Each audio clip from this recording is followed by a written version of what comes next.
अरे पोरगा धाडकन समोरून गेला, पाहतो तर काय सुरकुतलेल्या चेहऱ्यातला, मळालेल्या कपड्यातला, अरे फाटलेल्या चपल्यातला आणि डोक्याला तेल नसलेला आपला अरे जन्मदाता बाप दिसला. कडकडाटून मिठी मारली आणि बापाला धाय मोकलून बापाच्या खांद्यावरती मान ठेवून रडायला लागला.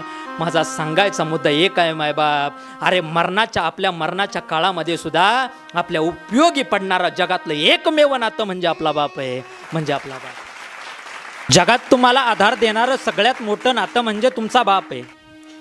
ज्याला हात नाही त्याला विचारा हाताची किंमत, ज्याला पाय नाही त्याला विचारा पायाची किंमत, ज्याला डोळा नाही त्याला विचारा डोळ्याची किंमत. तसं ज्याला आई आणि बाप नाही त्याला विचारा आई बापाची किंमत. आईकडे अश्रूंचे पाठ असतात, बापाकडे संयमाचे घाट असतात. आई रडून मोकळी होते, सांत्वन मात्र बापाला करावं लागतं. अरे स्वतःचं घर गळत असून सुद्धा पावसाची अपेक्षा करणारा शेतकरी तुमचा आमचा बाप आहे. दुसऱ्याच्या रानामध्ये जाईल, काबड कष्ट करेल, हाडाची काढ करेल, रक्ताचं पाणी करेल, रात्रीचा दिवस करेल, परंतु आपल्या लेकरांकरता संध्याकाळच्या वेळेला पोटभर जेवण भेटेल एवढं पैसे घेऊन येणारा त्याचं नाव बाप आहे. दुसऱ्याच्या रानात किती काबड कष्ट करतो आपला बाप. प्रसंग डोळ्यासमोर आणा मायबाप. 15,000 पगार घेणारा, एका कारखान्यात काम करणारा तुमचा बाप आहे. 15,000 त्या बापाला पगार आहे. अंगावरती मळालेले कपडे आहेत, पायामध्ये फाटलेल्या चपला आहेत, अरे त्याचा चेहरा सुरकुतलेला आहे, त्याच्या डोक्याला तेल नाही. संध्याकाळची वेळ होती, संध्याकाळी 6:30 वाजता कारखान्यात काम करणारा तुमचा बाप घरी आला आणि घरी आल्याच्या नंतर संध्याकाळी 8 वाजता बाप जेवायला बसला होता. त्याच्या पत्नीनं त्याच्यासमोर एक ताट जेवणाचं आणून ठेवलं होतं. त्याच्या शेजारी 7वीला शाळेत जाणारा पोरगा आणि 5वीला शाळेत जाणारी मुलगी त्याच्यासमोर बसलेली होती. लेकरं जेवत होते. जेवताना लेकरांच्या मुखाकडं पाहिलं आणि मुखाकडं पाहिल्याच्या नंतर त्या बापाला वाटलं, अरे आपण 15,000वरती दुसऱ्याच्या कारखान्यामध्ये 8 तास काम करतोय, आपल्या लेकरांच्या वरती ही वेळ येऊ नये म्हणून आपल्या लेकरांना मोठं शिक्षण द्यावं आणि मोठ्या पदावरती नोकरीला लावं. आपल्या पोरांना कमीत कमी 50,000 तरी पगार मिळावा. बापाच्या मनात सहज प्रश्न निर्माण झाला. 7वीला शाळेत जाणाऱ्या पोराला बापानं विचारलं, का रे लेका, अरे तुला मोठं झाल्यावरती काय व्हायचंय? पोरानं सांगितलं, बाबा मला इंजिनियर व्हायचंय. पोरीला विचारलं, तुला काय व्हायचंय? पोरीनं सांगितलं, बाबा मला डॉक्टर व्हायचंय. अरे एवढे 2 शब्द समोर बसलेल्या जेवायला बसलेल्या आईनं ऐकलं आणि आईच्या डोळ्यातून 2 अश्रू खळकन आले. रडणाऱ्या मायकडत्या तिच्या पतीनं पाहिलं आणि तिला विचारलं, का गं रडते कशा करता? पोरगा म्हणतोय ना इंजिनियर व्हायचं, पोरगी म्हणते ना डॉक्टर व्हायचं, हो दे ना त्यांना. अहो बरोबर आहे तुमचं म्हणणं, परंतु त्यांना त्या कॉलेजला पाठवण्याकरता, ॲडमिशन कॉलेजला घेण्याकरता तुमच्याकडं पैसे तरी आहेत का? सकाळचं अन्न संध्याकाळी गरम करून खावं लागतंय, संध्याकाळचं अन्न सकाळी गरम करून खावं लागतंय आणि पोरांना इंजिनिअरिंगला पाठवण्याची अपेक्षा तुम्ही ठेवता? लहानाची मोठी पोरं होत होती. बापाच्या मनामध्ये जिद्द होती, पोराला इंजिनिअरिंगच्या कॉलेजला पाठवायचं, पुण्याला पाठवायचं, मुंबईला पाठवायचं, पोरीला डॉक्टरच्या कॉलेजला पाठवायचं, अरे पोरीला बाहेर देशामध्ये शिकण्याकरता पाठवायचं. काही झालं तरी चालेल, परंतु माझी लेकरं शिकली पाहिजेत ही अपेक्षा बाळगणारा तुमचा आमचा बाप आहे. लक्षात घ्या. अरे तो बाप, त्या बापाची पोरं लहानाची मोठी होत होती. 7वीला शाळेत जाणाऱ्या पोरगा हळूहळू मोठा झाला. त्याची 12वी झाली, 12वीची परीक्षा झाली. चांगल्या मार्काने 12वीमध्ये पोरगा पास झाला होता मायबाप. अरे 12वीमध्ये पास झालेला पोरगा, त्याला आता पुण्याच्या इंजिनिअरिंगच्या कॉलेजला ॲडमिशन घ्यायचं होतं. कोणीतरी सांगितलं, पुण्याचं इंजिनिअरिंगचं कॉलेज एकदम मस्त आहे, तिथं चांगलं शिक्षण दिलं जातं, तिथं जाऊन तुझ्या पोराला ॲडमिशन घे. दुसरा दिवस उजडला होता. बापाच्या अंगावरती फाटके कपडे होते मायबाप, मळालेल्या चपला, मळालेले कपडे होते, फाटलेल्या चपला होत्या, डोक्याला तेल नाही. अरे काखेमध्ये पिशवी अडकवलेली होती आणि 200 रुपये तुमच्या बापानं सोबत घेतले आणि 200 रुपये घेऊन तुमचा बाप महामंडळाच्या ST मध्ये बसला आणि ST मध्ये बसलेला बाप पुण्याला आला होता आणि पुण्याला आल्याच्या नंतर ST मधून खाली उतरला. शेजापाजारच्या काकांना विचारलं, काका इथं इंजिनिअरिंगचं कॉलेज कुठे आहे? त्या काकांनी सांगितलं, काका इथून 2 किलोमीटर कॉलेज आहे, जा त्या रिक्षाच्या जवळ आणि त्या रिक्षावाल्याला 30 रुपये द्या, तो रिक्षावाला तुम्हाला इंजिनिअरिंग कॉलेजच्या जवळ नेऊन सोडेल. अरे बापानं विचार केला, 2 किलोमीटर कॉलेज आहे, घरून येताना तर 200 रुपये आणलेत, 200 रुपयातले 100 रुपये येताना आपल्याला ST करता गेलेत आणि या 100 रुपयातले 30 रुपये जर रिक्षावाल्याला दिले तर आपल्याला 70 रुपये उरत आहेत. अरे 70 रुपये उरल्याच्या नंतर आपल्याला परत रिटर्न घरी जाईपर्यंत जाण्याकरता 1 रुपया आपल्याकडे शिल्लक राहणार नाही. अरे जी पोरं आज आपल्याला 5 किलोमीटर अंतर चालता येत नाही, त्याच्याकरता 100 रुपये रिक्षावाल्याला देऊन त्या रिक्षामध्ये बसून जातात, त्यांचाच बाप 30 रुपये खर्च होतो म्हणून तोच बाप 2 किलोमीटर पायी पायी चालत त्या कॉलेजच्या जवळ गेला. इंजिनिअरिंगच्या कॉलेजमध्ये बाप होता. अरे तिथं गेल्याच्या नंतर सुटा बुटातले माणसं आपल्या पोरांचे इंजिनिअरिंगला ऍडमिशन घेण्याकरता तिथं आले होते. हा बाप सुद्धा तिथं गेला होता. अरे प्रत्येकाच्या अंगावरती नवे कपडे आहेत, इस्त्रीचे कपडे आहेत. हा मळालेल्या कपड्यातला बाप पहिला सगळ्या व्यक्तींना वाटायला लागलं अरे हा कोणतरी भिकारी आहे. पण त्याने एक विचार केला, आपल्या पोराचं ऍडमिशन घ्यायचंय. वॉचमॅनला विचारलं, काका माझ्या पोराचं इंजिनिअरिंगला ऍडमिशन घ्यायचंय हो, अहो कुठं जावं लागेल? काका ही रांग लागली आहे ना, त्या रांगेमध्ये उभं राहा, तुमच्या पोराचं ऍडमिशन होऊन जाईल. बाप रांगेला उभा होता. माय बाप एक एक व्यक्ती जायचा, 4-4, 5-5 लाख रुपये आपल्या पोराचे डोनेशन भरायचं आणि ऍडमिशन त्या कॉलेजला घेत होता. माय बाप त्याचा बाप त्या ठिकाणी गेला आणि समोर बसलेल्या शिक्षकांना सांगितलं, हो काका माझ्या पोराचं ऍडमिशन इंजिनिअरिंग कॉलेजला घ्यायचंय हो, किती फी आहे तुमची? त्यांनी सांगितलं आमची फी 4 लाख रुपये आहे. 4 लाख रुपये आमच्या कॉलेजला ऍडमिशन घ्यायचं असेल तर खर्च येईल बाबा, तुम्हाला एवढा खर्च झेपणार आहे? अरे शेतकरी बाप आहे, डोळ्यातून खळकन पाणी आलं. रडणाऱ्या बापानं घराची वाट धरली होती. घरी त्याची पत्नी वाट पाहत थांबली होती. अरे वाट पाहणारी पत्नीनं समोरून पती आलेला पाहिला आणि पतीला विचारलं, का हो झालं का आपल्या पोराचं ऍडमिशन? झालं काय? गेला होता ना ऍडमिशनला? ऍडमिशन होईल, परंतु एक अट त्यांनी सांगितलेली आहे. काय अट आहे? त्यांनी सांगितलेलं आहे की 3.5 लाख रुपये डोनेशन तुम्हाला भरावं लागेल. कमीत कमी 3.5 लाख रुपये जर भरले तर तुमच्या पोराला या कॉलेजमध्ये ॲडमिशन भेटेल. आपल्या घरामध्ये तर 1.5 लाख रुपये शिल्लक आहेत. कुठून आणायचे पैसे? पाहुण्या रावळ्याला फोन केला, शेजा पाजारच्याला फोन केला, सगळ्या व्यक्तींना फोन केला, एकानं सुद्धा 1 रुपया दिला नाही मायबाप. आणि खरं सांगू, माणसानं एवढे जवळचे माणसं जपावे की ते जवळचे माणसं अडचणीच्या काळात आपल्याला मदत करणारे असावे. अरे ती माणसं जपली पाहिजेत. अडचणीच्या काळात आपल्याला जो मदत करतो तो देवासारखा धावून आलेला आपला खरा मित्र असतो, खरा सखा असतो, खरा जवळचा माणूस असतो. बापाला काय करावं सुचेना. कारखान्यामध्ये गेला, साहेबांच्या ऑफिसमध्ये गेला, साहेबांना सांगितलं, साहेब माझ्या पोराचं इंजिनिअरिंग कॉलेजला ॲडमिशन घ्यायचं आहे हो साहेब, माझ्या पोराच्या ॲडमिशन करता 2 लाख रुपयाची गरज आहे साहेब. कामावर येत असताना मला 1 रुपया पगार देऊ नका, परंतु पोराचं ॲडमिशन आहे, एकुलता एक पोरगा आहे, माझ्या वंशाचा दिवा आहे साहेब, परंतु 2 लाख रुपये मला व्याजानं का होईना द्या. साहेबांनी सांगितलं, 1 रुपया माझ्याकडं नाही, 1 रुपया सुद्धा भेटणार नाही. अगोदर आपल्या कारखान्यावरती कर्ज आहे, कुठून देणार पैसे? अरे रडणारा बाप 10 मोकल्या रडला, अर्धा एकर जमीन सावकाराकडे घाण ठेवली. अरे आपल्या पोराच्या शिक्षणाकरता आपल्या वडिलोपार्जित जी जमीन आलेली आहे त्या जमिनीवरती कर्ज काढून पैसे पोराच्या ॲडमिशन करता भरणारा त्याचं नाव बाप आहे का हो? अरे त्यानं पैसे उचलले, 2 लाख रुपये घेतले, घरी 1.5 लाख रुपये होते, 3.5 लाख रुपये पोराला ॲडमिशन करता भरले होते.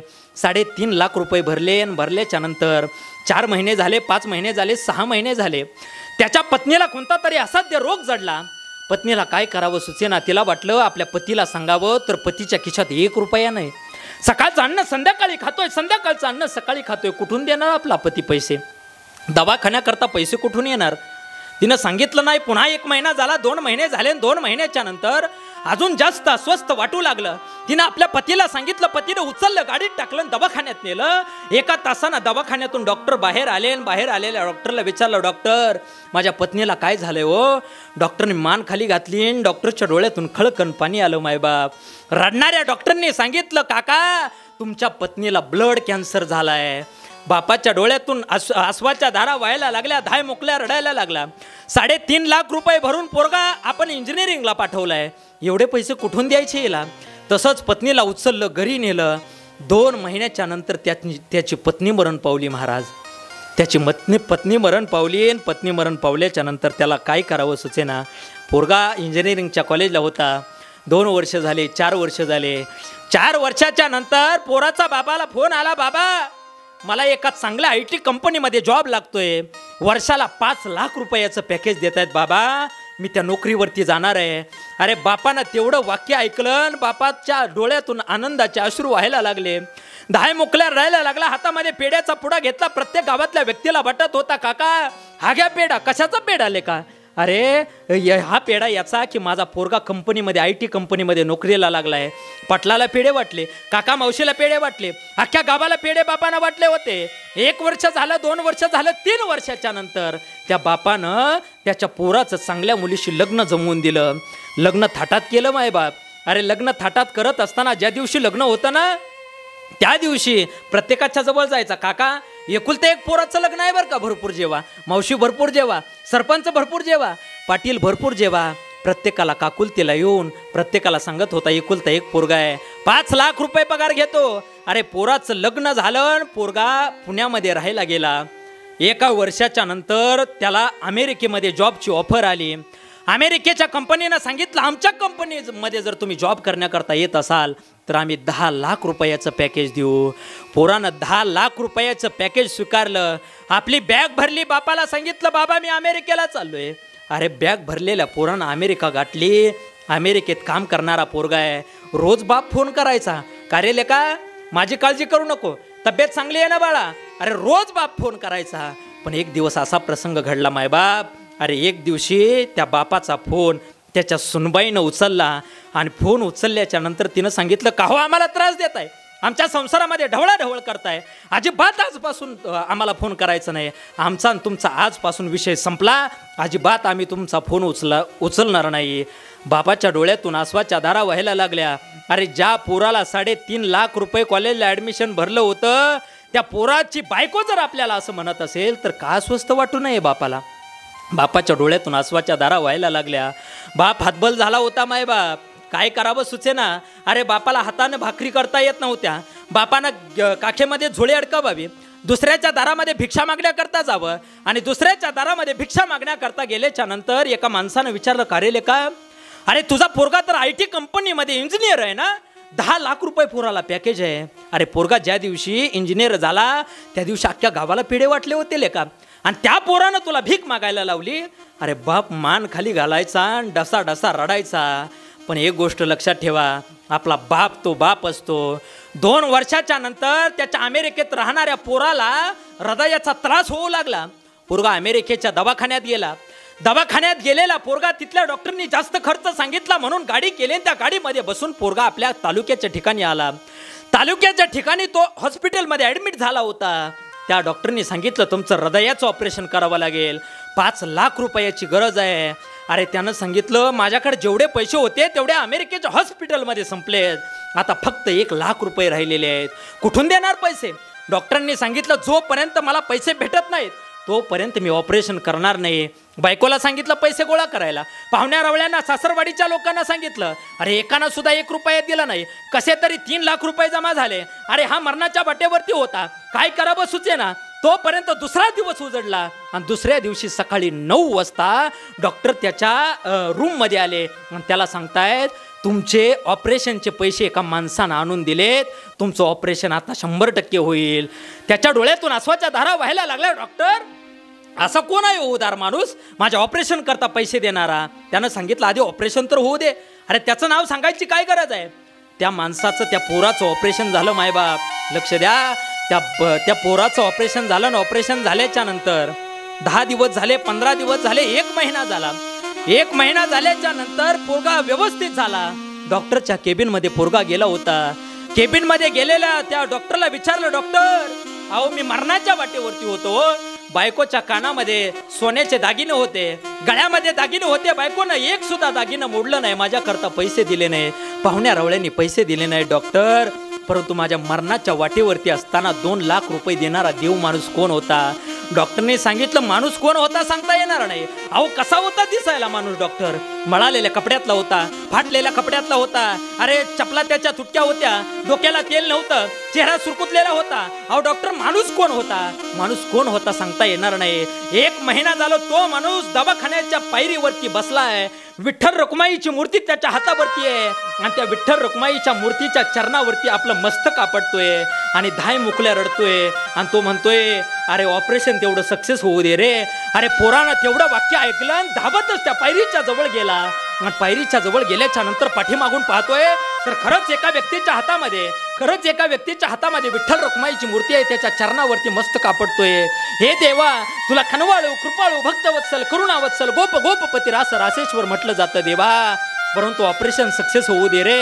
अरे पोरगा धाडकन समोरून गेला. पाहतो तर काय, सुरकुतलेल्या चेहऱ्यातला, मळालेल्या कपड्यातला, अरे फाटलेल्या चपल्यातला, आणि डोक्याला तेल नसलेला आपला अरे जन्मदाता बाप दिसला.